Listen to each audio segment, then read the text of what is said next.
Dust and Longing. A slow-burn Western romance. The first thing Weston Cole noticed about Hale Maverick was his hands. Not his face, though the face was worth noticing.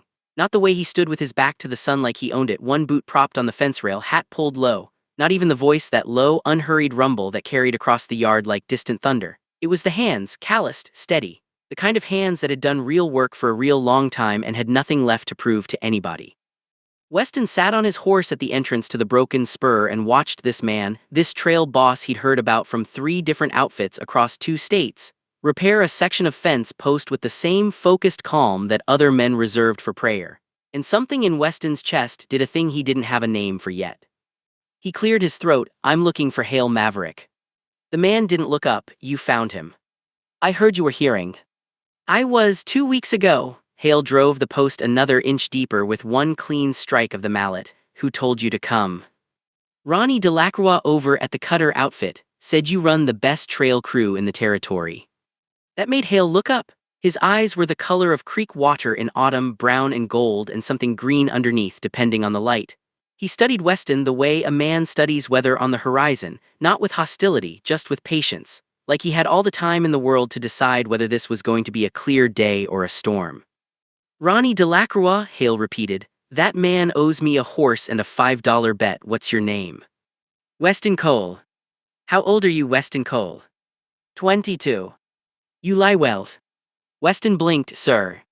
Most men who ride in here at your age and claim to be 22 are 19. Hale set the mallet down and turned fully to face him for the first time. He was taller than he'd looked from a distance. Broader, maybe 28, 29. There was a quietness to him that wasn't coldness, more like the quietness of deep water. "I don't hire boys, I hire men who know what hard work costs them and choose it anyway." "I'm 22, Weston said steadily. "And I've been choosing hard work since I was 15. I can ride, rope, track, handle cattle in rough terrain, cook over a fire, and I don't quit. You can work me 2 weeks for nothing and see if I'm worth keeping." The silence that followed lasted long enough that a crow called somewhere in the tree line, and a horse shifted in the corral, and the wind moved through the dry grass with a sound like a slow exhale. Then Hale Maverick almost smiled. Almost. The corner of his mouth moved a fraction of an inch and he turned back to his fence post. "Bunkhouse is behind the barn, top bunk on the left is open, supper's at 6 and if you're late you eat cold beans." He picked up the mallet. "You start tomorrow." That was the beginning. Weston tied up his horse and walked toward the bunkhouse and told himself the warmth in his chest was just relief at finding work. He almost believed it. The broken spur ran cattle across 300 miles of open range twice a year, spring drive north to the summer pastures, fall drive back down before the cold came. Between drives, there was fence work and breeding season and breaking horses, and about 800 other things that needed doing on land that stretched as far as the eye could see in every direction. Hale ran it all, not with cruelty and not with noise. He ran it with a kind of quiet authority that Weston had never seen up close before. He didn't need to raise his voice. Men listened to him not out of fear but out of something harder to name. Respect, yes, but also the particular kind of attention you give someone when you sense that every word they say is worth hearing. There were 7 other hands. Decker, the oldest, who had ridden with Hale for 6 years and treated him like a younger brother he'd follow into any storm. Jasper and Florin, 2 cousins from down south who competed over everything and laughed constantly. Gil, quiet and methodical, who could read cattle like other men read books. Tommy, 19 and eager and absolutely convinced he was invincible. Cruz, who barely spoke but whose work spoke for him. And old Pete, who was supposed to have retired 2 years ago but kept showing up every spring because, as he said, the land don't let you go when you love it. Weston fit himself into this world the way he'd always fit himself into things, quietly, observantly, by watching first and speaking second. He did his work. He did more than his work. He showed up before anyone asked and stayed after everyone else quit and said nothing about it, which was the only way he knew how to prove himself. Hale noticed. Weston could feel it, not in any obvious way, but in the way the man's eyes would find him across the yard sometimes. Not starring, just checking. The way you check on something you're mildly but consistently curious about. By the end of the first week, Weston knew he was staying. By the end of the second week, he knew something else too, something he shoved into the back corner of his mind and nailed the door shut on because this was not the time or the place or the life for that kind of thing. He was very good at nailing doors shut. He'd been doing it for years. The thing about living and working alongside someone 18 hours a day is that you can't hide much. Not for long. The small things leak through, the way you take your coffee, whether you hum when you work, what makes you laugh, what makes you go quiet. People learn the shape of you whether you intend them to or not. Weston learned hail in pieces, the way you learn a landscape by riding through it. He learned that hail was funny, not in a loud, performing way, but in a dry, precise way that landed like a stone dropped into still water. He'd say one sentence in half, the crew wouldn't catch it until 30 seconds later, and then Decker would snort and Hale would already have moved on, face completely neutral. He learned that Hale was patient with animals in a way that went beyond skill. There was something almost tender about the way he handled a spooked horse or a sick calf, something he didn't show anywhere else. Weston watched him once spend 40 minutes with a young mare who'd gotten wire scared, just sitting in the dirt next to her, not doing anything, not speaking, just being there until her breathing slowed. He didn't know he was watching until Hale looked up and found his eyes, and Weston turned away too fast and felt his face go hot for no good reason. He learned that Hale didn't sleep enough. He'd see the light on in the main house at 2 in the morning sometimes, walking back from a late check on the cattle. He never asked about it. It wasn't his business. He learned that Hale took his responsibilities like other men took on debt, seriously, personally, with the understanding that the cost would come out of him one way or another, and that was just how it was. And he learned, slowly and unwillingly, that being near Hale Maverick made everything in him pay attention in a way that nothing else did. The world got sharper. He stood up straighter without meaning to. He found himself listening for the sound of boots on the barn floor, for that particular voice cutting through the noise of the yard in the morning. And when Hale spoke to him directly, which was usually about work, just logistics, just the business of the day, something in Weston's chest did that nameless thing again, every single time. He nailed the door shut harder. It didn't help. 3 weeks in, they worked a river crossing together, just the two of them, because the water had risen overnight, and a section of the herd needed moving before it rose further. It was hard, wet, miserable work in the cold morning, the kind of work that strips away pretense because you're just too tired and focused to maintain any. They didn't talk much, they didn't need to. Weston found they had a rhythm together. He'd move left when Hale moved right, read the cattle the same way, anticipate the problem 2 seconds before it became a problem. It was the kind of working harmony that usually took months to build, and they'd found it in a morning, and Weston didn't let himself think too hard about what that meant. By midday, the herd was across and they were soaked to the skin, and sitting on the bank eating the biscuits. Weston had had the presence of mind to wrap in oilcloth before they started. The sun had come out. The river moved past them fast and brown and cold, and somewhere downstream a kingfisher dove and came up with something silver. "You've done river crossings before," Hale said, not a question. "Few times, different outfit up in the North Territory. We had a bad one 3 years back, lost 8 head and nearly lost a man." "What you do wrong?" Weston glanced at him. "Started too late in the day. Water was fine in the morning, but it had been raining upstream and we didn't know it. Current picked up and we were already committed." Hale nodded slowly, looking at the river. "Worst one I ever did. The cattle turned back on us midway. Whole herd just reversed direction in moving water. Took 4 hours to sort it out." He paused. "Lost my best horse that day." He said it simply, without drama, the way men talk about things that left a mark. Weston looked at the side of his face, the strong line of his jaw, the way the wet had darkened his hair under the hat, the small tension at the corner of his eye, and felt something move through him that was softer than admiration and sharper than sympathy and entirely too complicated to examine in broad daylight. "I'm sorry," Weston said. Hale looked at him then, direct and close, closer than usual because they were both sitting on the same narrow bank and the world had shrunk down to just this: wet grass, cold river, 2 men and the space between them. "She was a good horse," Hale said quietly. "Yeah," Weston said, because there was nothing else to say and because something in those 3 words from Hale contained a whole history that Weston suddenly, desperately wanted to know. They sat there another few minutes, their shoulders were almost touching, neither of them moved away. Then Hale stood, pulled his hat on and said, "Let's go," and the world went back to its normal size and Weston followed him home across the wet grass and told himself his heart rate was elevated from the morning's work. 38 days. That was how long it took before something shifted. Weston counted it later, backwards, trying to find the exact moment the ground changed beneath him. It was an evening after a long cattle check, 6 of them riding out, spreading across the eastern pastures and coming back as the sun went down. Most of the crew had headed in, but Hale had stopped at the ridge to look out over the land, and Weston had stopped too, without meaning to, the way you stop when something pulls you. They sat on their horses side by side in the last of the gold light, the whole valley laid out below them. The shadows were long and blue in the folds of the hills. A hawk circled somewhere to the south. The silence was the kind you could breathe. "You ever miss anywhere?" Hale asked. Weston thought about it honestly. "Not really, I don't have much of an anywhere to miss." Hale looked at him. "Moved around a lot," Weston said. "After my mother passed, I was 15, I just started working and kept moving, never stayed long enough somewhere for it to get its hooks in me." He paused. "This is the first place in a while that's felt like it might." He hadn't meant to say that. The words had come out in the softness of the evening, in the particular honesty that settles over a person when the day is done and the light is going and their guard drops without them noticing. Hale was quiet for a moment, then, "My family's been on this land 3 generations. My grandfather broke the first trail, my father ran it for 20 years before his heart gave out." He looked out at the valley. "Sometimes I think the land owns me more than I own it."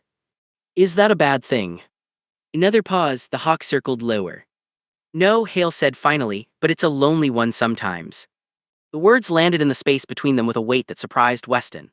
Not because they were dramatic, they weren't. Hale had said them with the same quiet calm he said everything, but because they were true. He could feel the truth of them. And it did something to him, the idea of this man, this capable, steady, self-contained man, carrying something as ordinary and devastating as loneliness on land his family had loved for 3 generations. "I don't think it has to be," Weston said. He didn't mean anything by it, or maybe he did, somewhere below the level of intention. But he said it, and Hale turned to look at him, and for a long moment they just looked at each other in the last of the daylight, and Weston's heart was doing that thing again, that loud, ridiculous thing, and he couldn't look away. Then a coyote called somewhere in the hills, and the spell broke, and Hale clicked his horse forward and said, "Come on, supper's getting cold," and Weston exhaled and followed. But that night in the bunkhouse, staring at the ceiling while the other men slept, he took that door he'd been keeping nailed shut and he looked at it for a long time. Then he got up and walked outside and stood in the dark and thought clearly and carefully about what he was doing, about what he was feeling, about the specific and particular and entirely inconvenient reality of Hale Maverick. He thought about what it could cost him, the job, the crew's respect, the land that had gotten its hooks in him. He thought about how Hale had never, in 38 days, given him any reason to think he felt anything other than professional consideration. He thought about sitting on that riverbank with their shoulders almost touching, and neither of them moving away. He went back inside and lay down and made a decision. He would feel what he felt. He would not act on it. He would do his job and keep his distance, and it would pass because these things always passed. 3 days later, Hale asked him to move into the main house. It wasn't what it sounded like.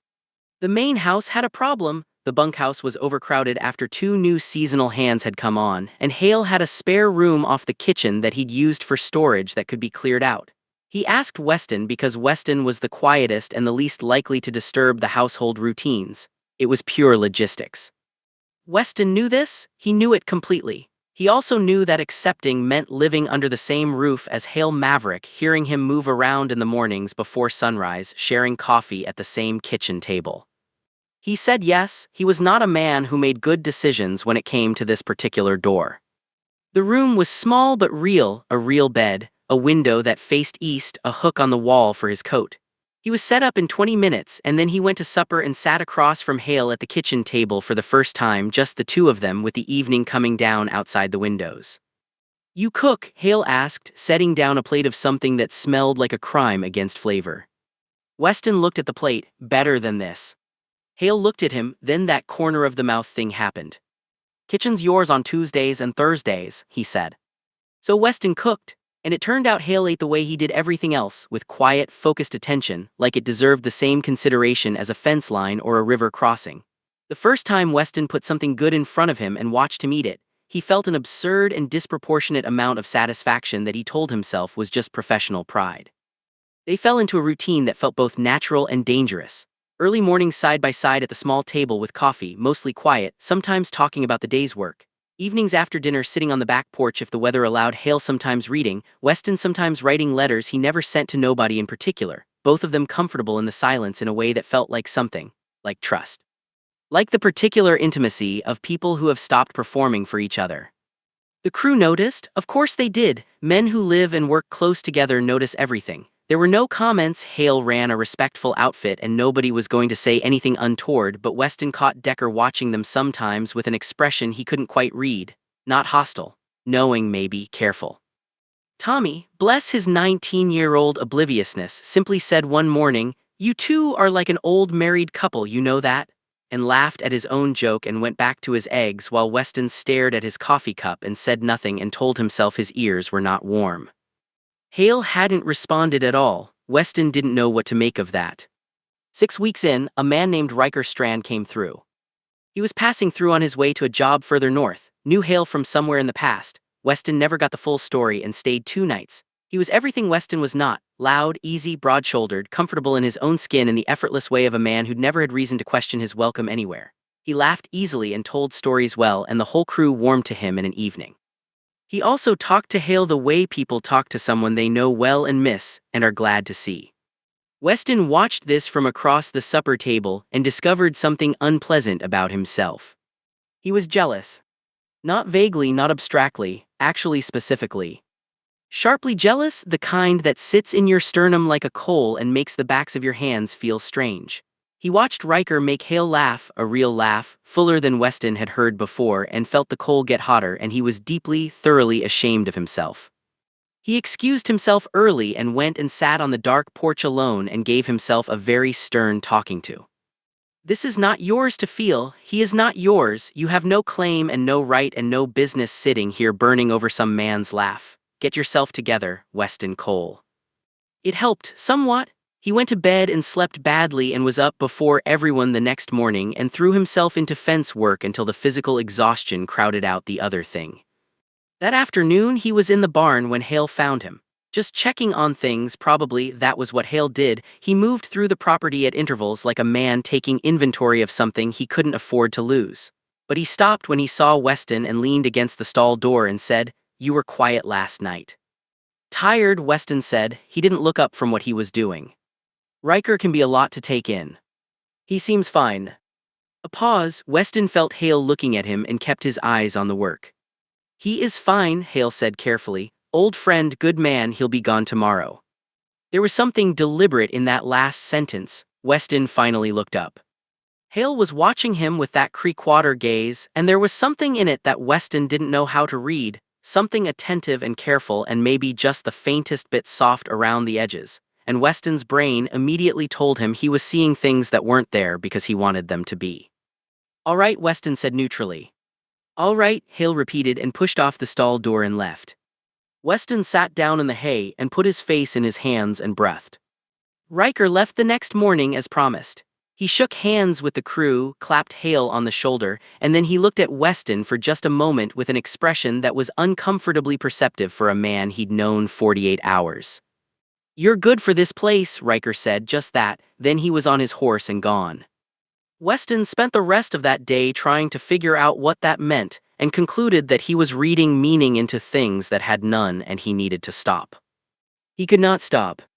The turning point, the one he'd identify later as the moment the thing became undeniable, happened on an ordinary Wednesday. It had been raining for 3 days, the kind of rain that doesn't stop and doesn't hurry, and everyone was cabin-fevered and irritable. Work went on regardless. Cattle don't care about weather, but there was a particular misery to those cold, wet, gray days that wore at people. Tempers got short. Tommy and Jasper got into an argument over something stupid that nearly became a fight before Decker stepped between them. Crews disappeared into the barn for most of the afternoon and wouldn't talk to anyone. Even the horses were bad-tempered. That evening, Weston was in the kitchen making supper when he heard voices rising outside, and then the door opened and Hale came in, soaked through, his jaw set in that particular way that meant he was holding something tightly that wanted to become anger. "Bad day," Weston said. "Decker's threatening to leave." Hale dropped into a chair and pulled his hat off and set it on the table. "He won't, but he's threatening." Weston put a cup of coffee in front of him without being asked. Hale wrapped both hands around it and looked down at it, and for a moment the mask slipped just a fraction, just enough, and Weston saw what was underneath. Tired. Genuinely, deeply tired. Not physically or not just physically. The kind of tired that comes from holding too many things for too long and never letting any of them go. "Hey," Weston said softly. Hale looked up. "Decker's not leaving, the rain will stop. You ran this outfit fine before today and you'll run it fine after. he held Hale's gaze. "You're allowed to have a rough week." The silence that followed was different from other silences. It was the silence of someone receiving something they'd needed without knowing they needed it and not quite knowing what to do with it. "When did you get wise?" Hale said finally. His voice was different, quieter, rougher at the edge. "I've always been wise, you just haven't been paying attention." Hale almost smiled. And then he did smile, a real one, fuller and slower than that usual fractional movement. A smile that reached his eyes and changed his whole face and made him look younger and more open and terrifyingly beautiful. And Weston felt it move through him like a current moves through water, like something that was always going to happen finally happening. He turned back to the stove before his face could say something his mouth hadn't decided to say. Hale stayed at the table while Weston finished cooking. They ate together in the warm kitchen with the rain on the roof, and Hale talked, really talked, more than usual about the ranch, the land, his father, what he wanted the place to be. Weston listened and asked questions, and the evening stretched long and neither of them noticed. When they finally said goodnight and Weston closed his bedroom door, he leaned against it in the dark and thought, "I am in serious trouble." Trouble has a way of arriving in pairs. The first trouble was a letter. It came on a Saturday, forwarded through 2 different outfits to find Weston here, and it was from his uncle in the Eastern Territory, a man he barely knew who apparently barely knew him, offering him a piece of land. A genuine offer, a small spread 10 acres, a house that needed work, a chance to start something his own. His uncle was getting old and had no children and seemed to have decided late in life that blood meant something. Weston read the letter 3 times in his room and sat with it. 10 acres, his own. The thing he'd been working toward in the abstract, the indefinite someday future version of what his life was supposed to become. A thing he'd wanted for as long as he'd wanted anything. He sat with it for a long time and noticed with a clarity that was almost painful that his first thought upon reading it had not been yes or finally or this is what I've been waiting for. His first thought had been, I don't want to leave. Not the land, not the work, him, Hale. He folded the letter and put it in his shirt pocket and walked outside and stood in the sun and thought about what kind of man he was. Whether he was the kind who made choices based on what he felt or the kind who made them based on what made sense. He'd always been the second kind. He'd had to be. Feeling things was expensive when you'd grown up the way he had, and he'd learned early to keep a careful budget. But something had been happening to that budget since he rode into the broken spur on a borrowed horse with $43 in his pocket. He didn't tell Hale about the letter. The second trouble was a man named Garrett. Garrett Hale, Hale's younger brother, as it turned out, who hadn't been mentioned in 2 months of conversation, arrived on a Thursday with a duffel bag and a grin that looked too easy on his face, the kind of grin that's covering something. He was younger than Hale by maybe 4 years, and where Hale was steady and contained, Garrett was quick and bright and restless. He was charming in the way of people who have used charm as a survival strategy, effective but slightly exhausting. He had the same jaw as Hale, the same dark hair but different eyes. Hale's eyes were deep, Garrett's were sharp. Hale's reaction to seeing him was complicated. Weston watched from a distance and saw a whole conversation happen without words, the particular rapid diplomacy of brothers who have a long history that includes at least one serious wound. "What are you doing here?" Hale said, not unkindly, just direct. "Missed you," Garrett said, spreading his hands. "Can't a man visit his own family?" "You can when there's not a reason." A pause, something flickered across Garrett's face. "I need a place for a few weeks, just until a situation resolves." The situation, which Weston pieced together over the following days, involved a failed business venture, a debt that was probably manageable, and Garrett's characteristic inability to ask for help directly. He worked alongside the crew, he knew the land, had grown up on it, but he worked the way a guest works, not the way someone with roots does, lightly, with one eye on the door. Garrett took to Weston immediately, which surprised him. Not aggressively, just easily, the way friendly people attach to new faces. He'd come find Weston during breaks, ask questions, tell stories. He was good company, genuinely. He made Weston laugh, which was something. And then one afternoon he said, very casually, while they were mending a stretch of fence, "So how long have you been in love with my brother?" Weston's post driver slipped. He nearly dropped it on his foot. "I don't," he started. "I'm not asking to cause trouble," Garrett said, same easy voice. "I'm asking because I've been watching for a week and it's kind of impossible to miss if you know what to look for." Weston said nothing. He picked up the post driver and held it and stared at the fence post. "He talks about you, you know," Garrett continued. I call every few weeks. He doesn't say much about people usually, just ranch stuff, but the last two calls he's mentioned you." He paused. For Hale, that's practically a declaration. "You don't know what you're talking about," Weston said. His voice was very even and he was extremely proud of that. "Probably not," Garrett agreed pleasantly. "Keep your business." He didn't bring it up again. But something had changed in the air, or maybe it had just become visible, the thing that was already in the air, and Weston found he couldn't quite put it back in the place where it had been invisible. The week Garrett arrived was also the week Weston started pulling back. He didn't plan it. It just happened, a slight increase in distance, a little less time on the porch in the evenings, a little more efficiency and a little less conversation. It was protective. He knew it was protective. He was nailing the door again, more thoroughly this time because Garrett's casual observation had alarmed him with how accurately it had landed. Hale noticed within 3 days. He didn't say anything directly, that wasn't his way. But Weston felt the quality of his attention change, felt those Creekwater eyes tracking him more often, felt a slight puzzlement in the air that he found he didn't have the nerve to address. Because addressing it would require explaining it, and explaining it required admitting it, and he wasn't there yet. Maybe he would never be there, maybe that was okay, maybe you could carry something like this quietly for a long time without it burning anything down. He'd been telling himself that for 2 months, and he was getting worse at believing it. The breaking came on a cold, clear night when everyone else had gone to bed. Weston was on the back porch, unable to sleep, sitting with his knees up and the stars out and the sound of the land breathing in the dark. He heard the door open and didn't turn around because he knew the step. Hale came and sat beside him, not close, there was a foot of space between them on the bench. He had his coffee. He sat with it and they were both quiet for a while, the way they'd been quiet together dozens of times, but this quiet was different, there was something in it. "You're leaving," Hale said. It wasn't a question, it was also the wrong conclusion, but it came from somewhere real and Weston felt it like a hand around his throat. "What?" "You've been different this week, distant. I've seen it before, a man starts finding reasons to step back before he steps out." Hale looked at the dark. "I'm not going to beg anyone to stay, but if you've decided to go, I'd rather know." Weston turned to look at him, the side of his face in the cold starlight, the set of his jaw, and something in Hale's voice, something that had been carefully neutral, that was working hard to stay neutral, that told Weston there was more than professionalism here, that this conversation was costing Hale something. "I'm not leaving," Weston said. A pause. "Then what's happening?"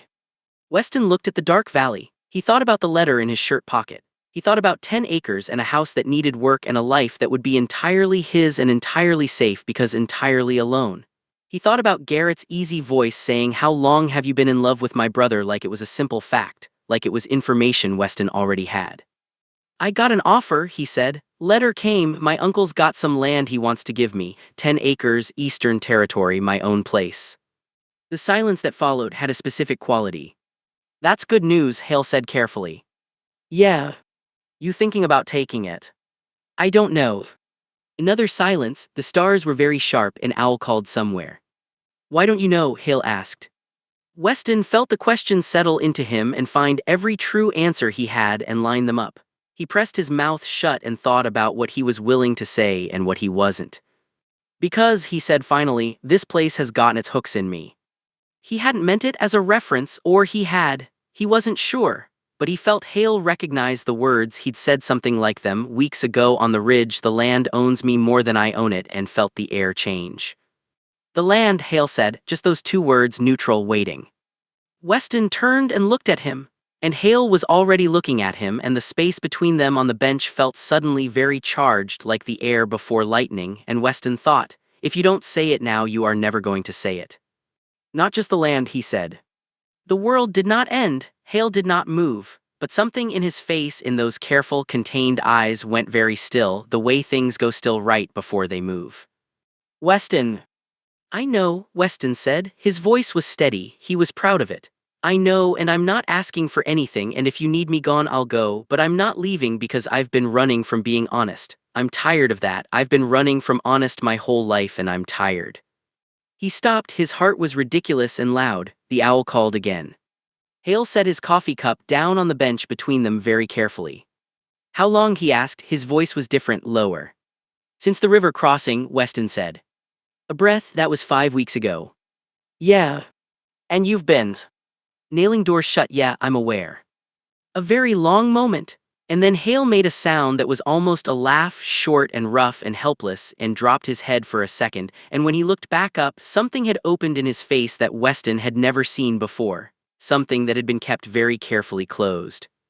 You are, Hale said quietly, the most deliberately oblivious man I have ever met.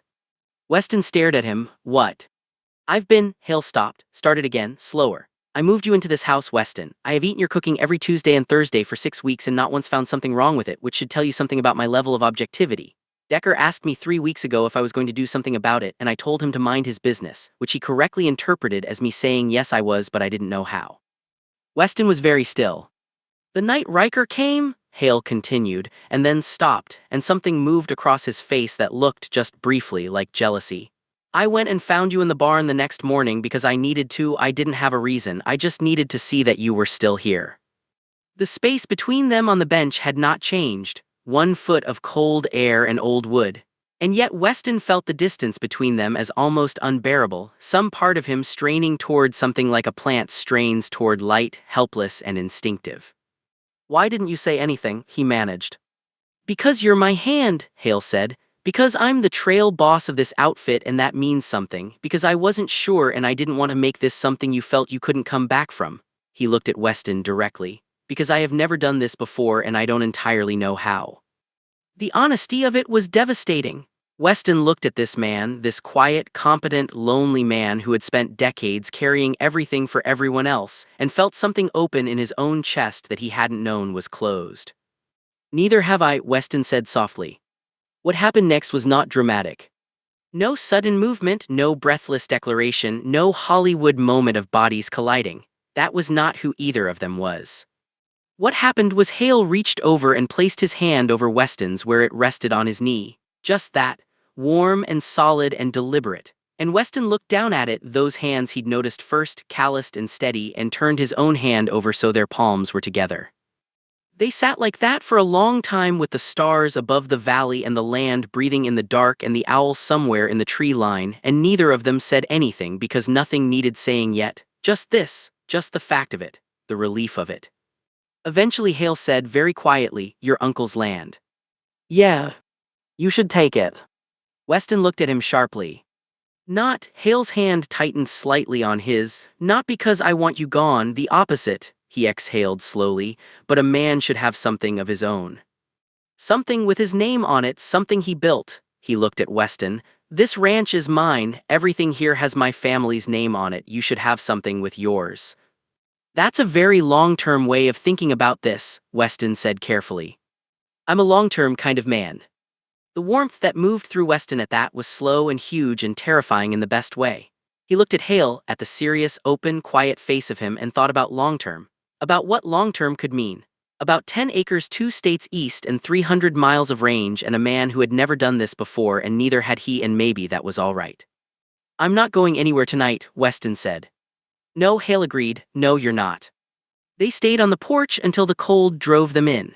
At the point where their rooms diverged, the hallway fork that Weston had walked 50 times without it meaning anything, Hale stopped and turned, and they stood facing each other in the narrow hallway with the lamplight soft and low. What happened there was quiet and careful and tentative and real, not an ending, a beginning that understood its own weight. Fade to warmth. Morning came the way it always did. The cattle needed checking, the fence on the north line needed finishing, Gil had found what looked like a sick calf and it needed looking at. The ranch did not pause for revelations or rearrangements of the heart. It asked for what it always asked for, which was presence and work, and they gave it. But everything was different, or not different, recontextualized. The same morning coffee at the same kitchen table, but now Hale's hand would settle on Weston's shoulder as he passed, brief and easy, and Weston would feel it through the whole morning.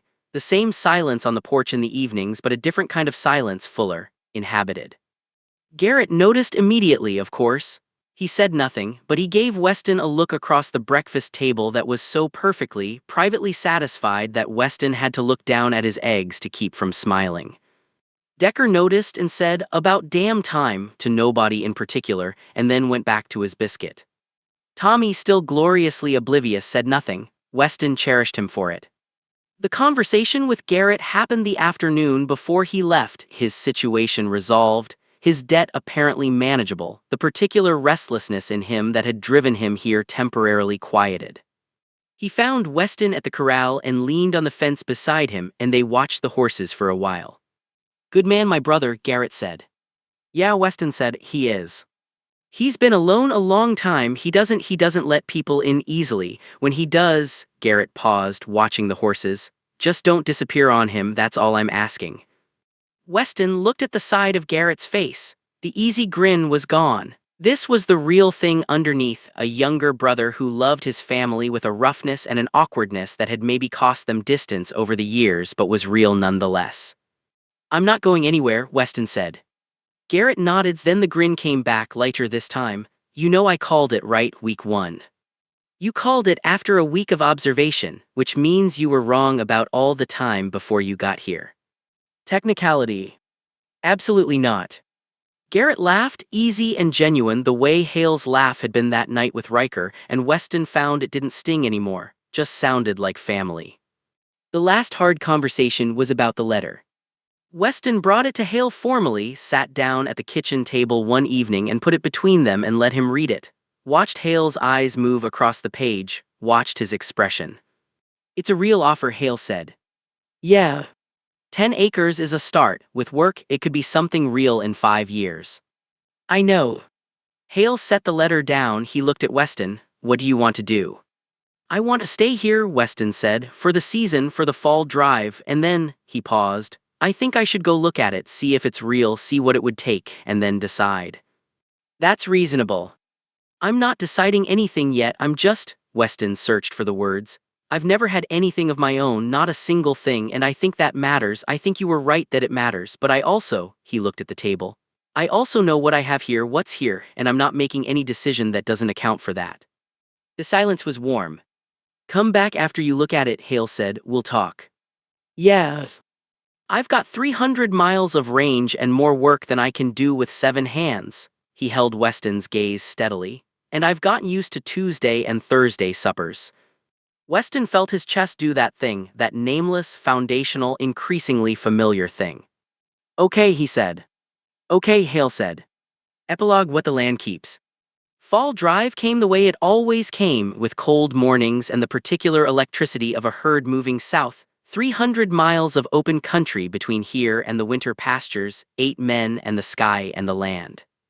Weston rode at Hale's left for most of it.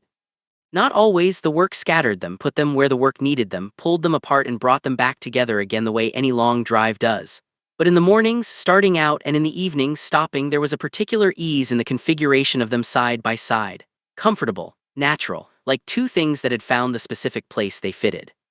On the third night, camped at the river, not the same river, a different one, the one further south where the current ran slow and the cottonwoods were going gold. They sat by the fire while the others slept, and the stars were enormous and the cattle were settled, and the night had that particular peace that only comes at the end of a long day of honest work. "What are you going to name it?" Hale asked. "Name what?" "Your land when you get it. Men name their land." Weston thought about it. He looked at the fire and thought about 10 acres somewhere east that he hadn't seen yet, that might be rocky or overgrown or beautiful, that had a house with work to do on it and no history yet because the history would be his to make. "I don't know," he said. "I'll have to see it first. Land tells you its name sometimes if you're quiet enough." Hale looked at him, that look, the full one, the one he didn't give easily, slow and warm and sure.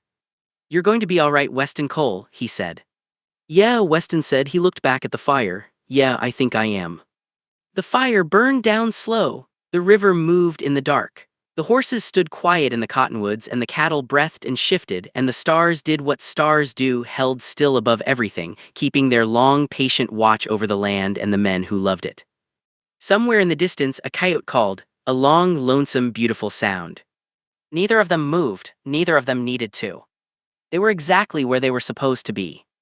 And if you think that's the whole story, wait until you hear what happened when Weston went east and came back. Because he came back, but what he brought with him changed everything again. If this story found something in you, like it, share it, and tell me in the comments. Should Western take the land or stay? Thanks for watching and keep watching for more interesting stories.